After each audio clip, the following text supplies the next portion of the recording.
सभी को नमस्कार। जय हिंद दोस्तों, जय हिंद बच्चों। आज हम ज्योग्राफी का एक बहुत ही महत्वपूर्ण टॉपिक करवाएंगे। परीक्षाओं में यहाँ से प्रश्न आते हैं। ये जो टॉपिक है, इस टॉपिक का नाम है भारत का भौतिक स्वरूप। भारत का भौतिक स्वरूप यानी कि भारत भू आकृतिक इकाइयां।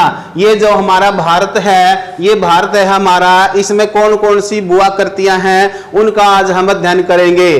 तो भारत में मुख्य रूप से एनसीईआरटी के अनुसार भारत में मुख्य रूप से 6 भौतिक इकाइयां हैं। कितनी भौतिक इकाइयां हैं? 6 भौतिक इकाइयां हैं। हमारा जो भौतिक स्वरूप है वो 6 भागों में बटा हुआ है। ये पहली जो भू आकृति है हिमालय पर्वत। कौन सी है? हिमालय पर्वत। भारत की जो सबसे ऊपर वाली जो भू आकृति है वो हिमालय पर्वत है। ये यहाँ से लेकर के, ये आप देख रही है जम्मू कश्मीर का, यहाँ से लेकर के और अरुणाचल प्रदेश तक, यहाँ तक ये हिमालय पर्वत है। तो पहली जो भू आकृति है वो हिमालय पर्वत है। हम इन सभी भू आकृतियों का अध्ययन करेंगे।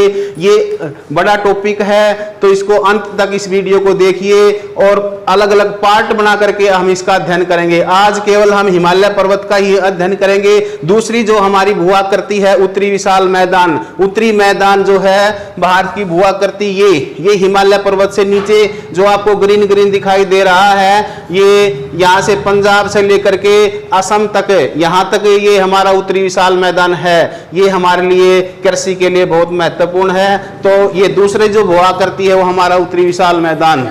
तीसरी जो भू आकृति है हमारी प्रायद्वीपीय पठार है। ये प्रायद्वीप पठार है भारत का सबसे प्राचीन भूखंड है। त्रिभुज के आकार का ये हमारा प्रायद्वीप पठार है। ये हमारा सबसे प्राचीन भूखंड है। भौतिक इकाई है वो थार मरुस्थल है। ये राजस्थान का ये थार मरुस्थल, जिसको भारत का महामरुस्थल कहते हैं। यहाँ रेतीली भूमि है, यहाँ वर्षा कम होती है।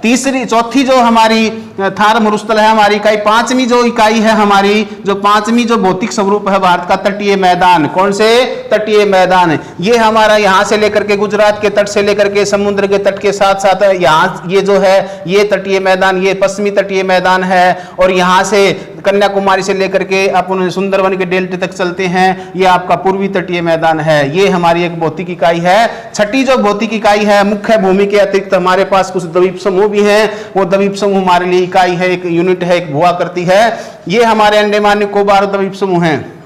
ये अंडमान निकोबार द्वीप समूह जो बंगाल की खाड़ी में स्थित हैं, और ये आपके लक्षद्वीप समूह हैं जो अरब सागर में स्थित हैं। तो इस प्रकार भारत की मुख्य रूप से 6 भू आकृतिक इकाइयां हैं। कितनी हैं? 6 भू आकृतिक इकाइयां हैं। अब ये जो टॉपिक है, इस टॉपिक में से 100% प्रश्न आते हैं पीजीटी ज्योग्राफी के लिए, टीजीटी एसएस के लिए, जेबीटी के लिए और डीएसएसबी की जो परीक्षाएं होती है दूसरी। इसके अतिरिक्त यूजीसी नेट में, जेआरएफ में, यूपीएससी, एचपीएससी जो एचसीएस का है, और सेट सीईटी जो हरियाणा में सीईटी लागू कर दिया गया है, उसमें ये प्रश्न, यहाँ इस टॉपिक में से प्रश्न जरूर आते हैं। तो इसको अच्छी प्रकार से आज अध्ययन करेंगे।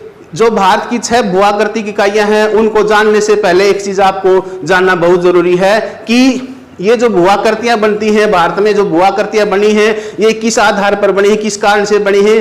भूगोलवेताओं की मान्यता है कि हमारी जो भूपरपट्टी है, हमारी जो भूपरपट्टी है वो मेटल के ऊपर है। जैसे ये भूपरपट्टी है और इसके नीचे मेटल है, तो मेटल के ऊपर जो भूपरपट्टी है वो 7 प्लेटों में बटी हुई है। ये प्लेटें मैं आपको दिखाता हूँ, अपने डिजिटल बोर्ड पर ले जाता हूँ। 7 प्लेटें हैं। देखो बच्चों, हमारी ये 7 प्लेटें हैं। ये प्रशांत महासागरीय प्लेट है नंबर 1, नंबर 2 उत्तरी अमेरिका महाद्वीप प्लेट है, नंबर 3 है दक्षिणी अमेरिका महाद्वीप प्लेट, नंबर 4 अफ्रीकी प्लेट, और नंबर 5 यूरेशियाई प्लेट, और नंबर 6 आपकी इंडो ऑस्ट्रेलिया प्लेट, और नंबर 7 जो आपकी प्लेट है वो अंटार्कटिक प्लेट। तो इस प्रकार 7 प्लेटें हैं। अब देखते हैं किस तरफ मूवमेंट करती हैं ये। देखिए, ये जो आपकी यूरेशियाई, उत्तरी अमेरिकी और दक्षिणी अमेरिकी जो प्लेट है, ये इस तरफ पश्चिम की ओर इन्होंने मूवमेंट किया। पश्चिम की ओर मूवमेंट करने से यहाँ पर अंध महासागर, अटलांटिक ओशियन, ये जो है अटलांटिक ओशियन की उत्पत्ति हुई जब ये पश्चिम की ओर, उत्तरी अमेरिका और दक्षिणी अमेरिका जब प्लेट पश्चिम की ओर मूवमेंट किया इन्होंने, तो इससे अंध महासागर की उत्पत्ति हुई। और ये उत्तरी अमेरिका के पश्चिमी किनारे के ऊपर रॉकी पर्वत की, और दक्षिणी अमेरिका के पश्चिमी किनारे के ऊपर एंडीज पर्वत, जो विश्व का सबसे लंबा पर्वत है, उसकी उत्पत्ति हुई। ये रॉकी पर्वत है, रॉकी, और ये एंडीज पर्वत है, ये इनकी उत्पत्ति हुई। तो ये इस प्रकार हमारी 7 प्लेटें हैं। तो आपने देखा कि जो 7 प्लेटें हैं, ये 7 प्लेटें मुख्य रूप से ये स्थिर न होकर के इधर उधर मूवमेंट करती हैं। ये मूवमेंट 3 प्रकार से मूवमेंट करती हैं ये प्लेटें, वो आपको मूवमेंट बता देता हूं। पहली जो मूवमेंट होती है अभिसारी परिसीमा। अभिसारी जो प्लेट होती है जो एक दूसरे के नजदीक आती है, जैसे एक प्लेट ये है, एक प्लेट ये और एक ये प्लेट है, और ये एक दूसरे के नजदीक आती हैं, और नजदीक आने से जब ये भाग ऊपर उठ जाता है तो पर्वत का निर्माण होता है। हमारा जो हिमालय पर्वत है, ये जो हिमालय पर्वत है, इसका निर्माण भी प्लेटों की सारी परिसीमा से इसका निर्माण हुआ है। यानी कि ये जो आज जहां हिमालय है, यहाँ एक सागर होता था, एक भुआ भी नदी होती थी जिसका नाम है टेथिस सागर। क्या नाम था? टेथिस सागर। इसके उत्तर में अंगारा लैंड था, यानी कि यूरेशिया था, यूरेशिया भूखंड था, और नीचे आपका गोंडवाना भूखंड था। ये दोनों क्या हुआ, ये यूरेशियाई प्लेट है, ये यूरेशियाई और ये गोंडवाना लैंड एक दूसरे के नजदीक आए, और नजदीक आने से ये ऊपर उठ गए भाग। ये क्या हो गया? ऊपर उठ गया, बलन पड़ गया, जिससे कि हिमालय पर्वत की उत्पत्ति हुई। तो ऐसे बल पड़ने से हिमालय की उत्पत्ति हुई है, जिस कारण हिमालय को बलित पर्वत कहते हैं। दूसरी प्रकार की जो प्लेटें होती हैं अपसारी सीमा परिसीमा प्लेट। अपसारी परिसीमा वो प्लेटें होती हैं जो एक दूसरे, ये प्लेट मान लीजिए ये एक दूसरे से अलग हो रही हैं, दूर जा रही हैं, तो उसको क्या बोलेंगे? अपसारी परिसीमा प्लेट।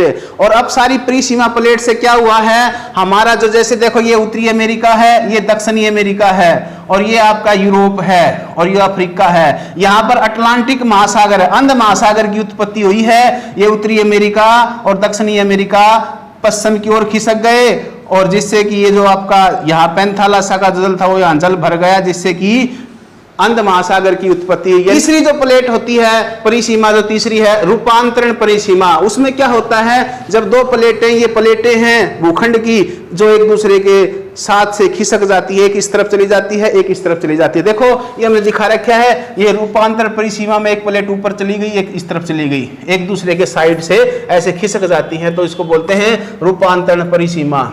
10 महत्वपूर्ण टॉपिक है ये यहाँ से प्रश्न जरूर बनता है आपके परीक्षाओं में। अब हम अध्ययन करते हैं हमारे हिमालय पर्वत का। हिमालय पर्वत के बारे में आज जानते हैं कि ये हिमालय पर्वत की कैसी श्रेणियां हैं, क्या क्या है, इसके बारे में अध्ययन करते हैं। ये जो हिमालय पर्वत है, हिमालय पर्वत भारत के उत्तर में चाप की भांति फैला हुआ है। पहली बात तो ये है कि ये चाप की भांति फैला हुआ है। ये कोई एक पर्वत नहीं है, ये 3 पर्वत श्रेणियां हैं। ये एक दूसरे के समानांतर 3 श्रेणियां हैं। एक पहला जो हिमालय है इसको बोलते हैं महान हिमालय। कौन सा हिमालय है? ये महान हिमालय। इसको महान हिमालय, इसको हिमाद्री हिमालय भी बोलते हैं। हिमाद्री हिमालय, महान हिमालय, सर्वोच्च हिमालय, प्रमुख हिमालय, मुख्य हिमालय।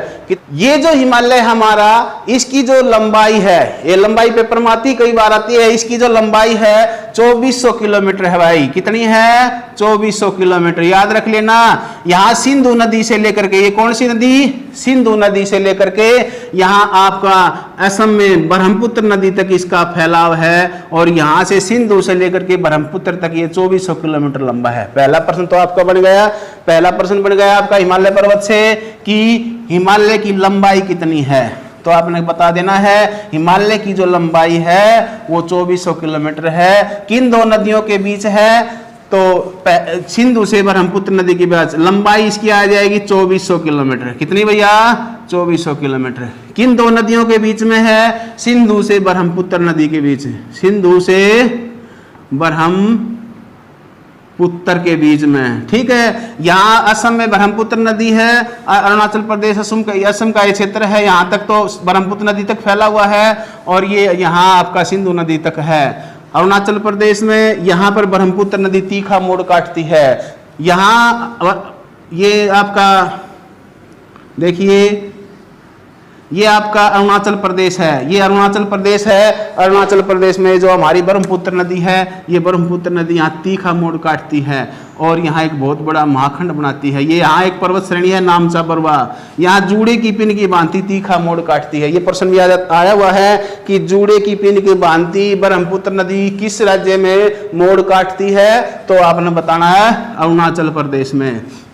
तो ये समझ में आया आपको कि सिंधु नदी से ब्रह्मपुत्र तक हिमालय का फैलाव है, 2400 किलोमीटर तक है। हिमालय की 3 श्रेणियां हैं। हिमालय की कितनी श्रेणियां हैं? 3 श्रेणियां हैं। श्रेणी कितनी है? 3 श्रेणियां हैं। अब देखते हैं जो हिमालय है ये पश्चिम में कितना है और पूर्व में कितना है। हिमालय की जो पश्चिम में जो चौड़ाई है वो अधिक है। पश्चिम में 400 किलोमीटर चौड़ा है भैया। कितना है? पश्चिम में 400 किलोमीटर चौड़ा है, जबकि पूर्व में 150 किलोमीटर। कितना है? 150 किलोमीटर चौड़ाई है। ये ध्यान रखना है। पश्चिम में ज्यादा चौड़ा है हिमालय और पूर्व में कम चौड़ा है। अरुणाचल प्रदेश में 150 है, जबकि आपका जम्मू कश्मीर और का जो लद्दाख का इस क्षेत्र में आता है तो वहां इसकी चौड़ाई ज्यादा है। जो आपका महान हिमालय है ये इसमें क्या है? इसकी जो ऊंचाई है 6000 मीटर से अधिक इसकी ऊंचाई है। 6000 मीटर से वो इसकी अधिक ऊंचाई वाली श्रेणियां हैं महान हिमालय में। इसकी 6000 से अधिक ऊंचाई की पाई जाती है महान हिमालय की। महान जो हिमालय है इसी के ऊपर विश्व की सबसे ऊंची चोटी माउंट एवरेस्ट है भाई। ये याद रख लेना है, जो नेपाल में है। महान हिमालय की औसत ऊंचाई कितनी है? 6000 मीटर है। इसके दक्षिण में हिमालय की दूसरी श्रेणी है, उसको बोलते हैं मध्य हिमालय। महान हिमालय के दक्षिण में हिमालय की जो श्रेणी है उसको क्या बोलते हैं? ये जो श्रेणी है ये मध्य हिमालय है भाई। इसको हिमाचल हिमालय भी कहते हैं। क्या बोलते हैं इसको? हिमाचल हिमालय। हिमाचल हिमालय बोल दीजिए, मध्य हिमालय बोल लीजिए। इसको लघु हिमालय भी कहते हैं भाई। लघु हिमालय, इसको लघु हिमालय भी कहा जाता है। ये आपने ध्यान की औसत ऊंचाई 3700 मीटर से 4500 मीटर है, जिसको अपन हिमाचल हिमालय कहते हैं। ये सब हिमालय की 3 श्रेणियों के बीच में। इसकी औसत ऊंचाई है 3700 मीटर से 4500 मीटर। और इसकी यदि चौड़ाई पूछ लेता है पेपर, 50 किलोमीटर इसकी चौड़ाई है। ये इस बात को बताता हूँ। इसमें कुल्लू घाटी, इसमें कुल्लू की घाटी है, कश्मीर की घाटी, कश्मीर घाटी, कुल्लू घाटी इस मध्य हिमालय में पाई जाती हैं, जहां पर बहुत अधिक मात्रा में सेब का उत्पादन होता है। सेब का जो उत्पादन होता है वो कश्मीर घाटी और कुल्लू की घाटी में होता है। ध्यान रखना है। मध्य हिमालय के बाद हिमालय की सबसे जो बाह्य श्रेणी है उसको शिवालिक कहते हैं। क्या कहते हैं भाई? शिवालिक। शिवालिक जो श्रेणी है वो हिमालय की सबसे बाह्य श्रेणी है, जिसको उप हिमालय भी बोलते हैं। जिसको क्या बोलते हैं? उप हिमालय। ये इसको उप हिमालय भी कहा जाता है। ये उप हिमालय है, ये सबसे नरम अवसादी चट्टानों का बना हुआ है। सबसे नरम हिमालय कौन सा है? सबसे नरम कमजोर हिमालय, जिसका अपर्दन जल्दी हो जाता है, नरम चट्टाने हैं, जिसमें वो है शिवालिक हिमालय। ये बाह्य हिमालय है। इसकी जो औसत ऊंचाई है 900 मीटर से 1200 मीटर है शिवालिक की। ये ध्यान रखना है। सबसे कम ऊंचा हिमालय का कौन सा भाग है, कौन सी श्रेणी है? हिमालय की सबसे कम ऊंची श्रेणी कौन सी है? तो आपने बताना है कि शिवालिक जो श्रेणी है वो हिमालय की सबसे कम ऊंची श्रेणी है। ये नवीन अवसादों से बना हुआ है। और ये जो है इसको बिहार में इस शिवालिक को चूरिया मुरिया के नाम से पुकारते। जबरदस्त क्वेश्चन है। चूरिया मुरिया किसको कहा जाता है बिहार में? तो आपने बताना है शिवालिक को बिहार में चूरिया मुरिया के नाम से पुकारा जाता है। एक बहुत ही इंपॉर्टेंट क्वेश्चन है जो हरियाणा में कई बार आ चुका है कि जो दून घाटियां पाई जाती हैं, दून जैसे देहरादून, कोटली दून, पाटली दून, दून घाटियां कहाँ पाई जाती हैं? तो मध्य हिमालय और शिवालिक के बीच में कुछ रमणीक घाटियां पाई जाती हैं, जिनमें लोग ग्रीष्म ऋतु में आनंद लेने के लिए, मनोरंजन के लिए लोग जाते हैं। उन दोनों घाटियों में जो मध्य हिमालय और शिवालिक के बीच में घाटियां पाई जाती हैं उनको दून कहते हैं। जैसे देहरादून, कोटली दून, पाटली दून, ये दून घाटियां हैं। वो अब हिमालय के हम 4 जो भाग हैं उनका अध्ययन करते हैं। देखो, हिमालय की श्रेणियां 3 हैं और उसके जो भाग हैं वो 4 हैं। उसके जो पार्ट हैं हिमालय के 4 भाग हैं। यहाँ पश्चिम से लेकर के, यहाँ से लेकर के और यहाँ तक हिमालय 4 भागों में बटा। जैसे ये हिमालय है, ये क्या है? हिमालय मैंने बना दिया। ये इसको नदियों ने 4 भागों में इसको काट दिया है। नदियों ने इसको 4 भागों में काट दिया है। पहली जो नदी है सिंधु, कौन सी नदी है? सिंधु। सिंधु नदी से आपकी सतलुज नदी, कौन सी नदी? सतलुज। सिंधु नदी से सतलुज नदी के बीच में जो हिमालय का जो भाग है उसको बोलते हैं पंजाब हिमालय। पंजाब, कौन सा हिमालय बच्चों? पंजाब हिमालय। ये याद रख लेना कि पंजाब हिमालय किन दो नदियों के बीच में है? सिंधु नदी से सतलुज नदी के बीच में जो हिमालय का भाग आता है उसको पंजाब हिमालय कहते हैं। इसको हिमाचल प्रदेश में हिमाचल हिमालय कहते हैं और कश्मीर में इसको कश्मीर हिमालय के नाम से पुकारा जाता है। ये किस किस के बीच में है? सिंधु नदी से सतलुज नदी के बीच के जो हिमालय को पंजाब हिमालय और कश्मीर में कश्मीर हिमालय और हिमाचल में हिमाचल हिमालय के नाम से पुकारते हैं। जबरदस्त क्वेश्चन है, ये ध्यान रखना है। दूसरा जो पार्ट है सतलुज से काली, ये कौन सी नदी है? काली। सतलुज से काली नदी के बीच का जो भाग हिमालय का भाग है उसको कुमायूं हिमालय बोलते हैं। ध्यान रखना भाई, कुमायूं हिमालय। कुमायूं हिमालय किस किस नदियों के बीच में है? सतलुज और काली नदी के बीच में कुमायूं हिमालय है भाई। काली और तीस्ता, कौन सी नदी? तीस्ता। तीस्ता, काली और तीस्ता नदी, काली नदी और तीस्ता नदी के बीच में ये आपका नेपाल हिमालय है। कौन सा हिमालय है? नेपाल हिमालय। ध्यान रखना है बच्चों कि काली और तीस्ता नदी के बीच में हिमालय के भाग को क्या नाम? नेपाल हिमालय कहते हैं। तीस्ता नदी से दिहांग नदी, जिसको ब्रह्मपुत्र नदी जो है उसको दिहांग नदी भी कहते हैं यहाँ अरुणाचल प्रदेश में, और बाद में असम में इसका नाम ब्रह्मपुत्र नदी पड़ता है। तो तीस्ता से दिहांग नदी के बीच में जो है उसको असम हिमालय कहते हैं। क्या नाम दिया गया है? तीस्ता से दिहांग के बीच में या तीस्ता से ब्रह्मपुत्र के बीच में असम हिमालय। कौन सा हिमालय? असम हिमालय भाई, ध्यान रखना है। 5 नदियों के बीच जो हिमालय के जो पार्ट हैं वो 4 पार्ट हैं, 4 भाग हैं। वो 5 नदियां हैं जिसने हिमालय को 4 भागों में बांट दिया गया है। आपको फिर बता देता हूं, सिंधु से सतलुज के बीच में पंजाब हिमालय है, सतलुज से काली नदी के बीच में कुमायूं हिमालय है, काली से तीस्ता नदी के बीच में नेपाल हिमालय है, तीस्ता से दिहांग नदी के बीच में असम हिमालय। ये जबरदस्त आपका एक क्वेश्चन है, याद रख लेना। एक यूपीएससी में प्रश्न आता है कि हिमालय के जो 4 भाग हैं वो बताइए किन किन नदियों के बीच में हैं। तो हिमालय के ये 4 भाग हैं। ये हिमालय के बारे में एक चीज और बता देता हूं मैं आपको। हिमालय में कुछ क्या है दर्रे हैं जो मैं आपको जो इंपॉर्टेंट जो दर्रे हैं वो बता देता हूं। ये आपका हिमालय है, देखिए ये अपन चलते हैं इस तरफ से। देखो जोजिला जम्मू कश्मीर में कौन सा है? जोजिला। जोजिला, जोजिला जम्मू कश्मीर में। सिपकीला हिमाचल प्रदेश में कौन सा है? सिपकीला। सिपकीला हिमाचल में। जोजिला जम्मू कश्मीर में, सिपकीला हिमाचल प्रदेश में। नाथुला बहुत इंपॉर्टेंट है, नाथुला। नाथुला, नाथुला दर्रा किस राज्य में है? सिक्किम राज्य में है। नाथुला जो तिब्बत की राजधानी ल्हासा को एक सड़क जाती है। नाथुला दर्रा कहाँ है? सिक्किम में। और उस नाथुला दर्रे से एक सड़क जाती है, कहाँ जाती है? तिब्बत की राजधानी ल्हासा को मार्ग जाता है, चीन को भी मार्ग जाता है। जोजिला, सिपकीला, नाथुला अरुणाचल प्रदेश में। बोमडीला कौन सा दर्रा है? बोमडीला। बोमडीला ये प्रमुख इसके 4 दर्रे याद रख लेना। इनमें से एक दर्रा जरूर आ जाता है जो हरियाणा पुलिस या दिल्ली पुलिस में प्रश्न आ जाएगा, 100% देख लेना। जोजिला, सिपकीला, नाथुला, बोमडीला 4 दर्रे हैं। जोजिला जम्मू कश्मीर में है, सिपकीला हिमाचल प्रदेश में है और नाथुला आपका सिक्किम में है और आपका बोमडीला अरुणाचल प्रदेश में है। यहाँ से ब्रह्मपुत्र नदी जूड़े की भांति तीखा मोड़ काटती है। अब मैं हिमालय की कुछ जो पूर्व में कुछ श्रेणियां, हिमालय की कुछ पूर्व में भी कुछ श्रेणियां हैं, हिमालय की कुछ श्रेणियां पूर्व में भी हैं। ये आपका हिमालय है, ये कुछ अरुणाचल प्रदेश असम के बाद ये पूर्व में ऐसे इसकी कुछ श्रेणियां हैं। श्रेणियां हैं उनको पूर्वांचल कहते हैं। हिमालय की जो पूर्व की जो श्रेणियां हैं उनको पूर्वांचल कहा जाता है। क्या कहते हैं? पूर्वांचल।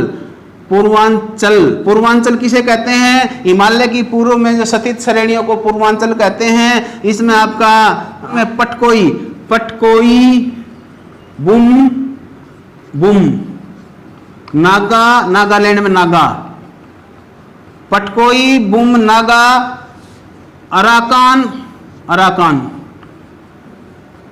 यामा, अराकान, यामा ये पूर्वांचल में आती है। हिमालय के भारत और जो म्यांमार की सीमा के ऊपर ये श्रेणियां स्थित हैं। तो आज का ये हमारा ये टॉपिक था। यदि आपको ये टॉपिक अच्छा लगा हो तो इसको लाइक करना, इसको शेयर करना ताकि और बच्चों को लाभ पहुंच सके। जय हिंद, जय भारत।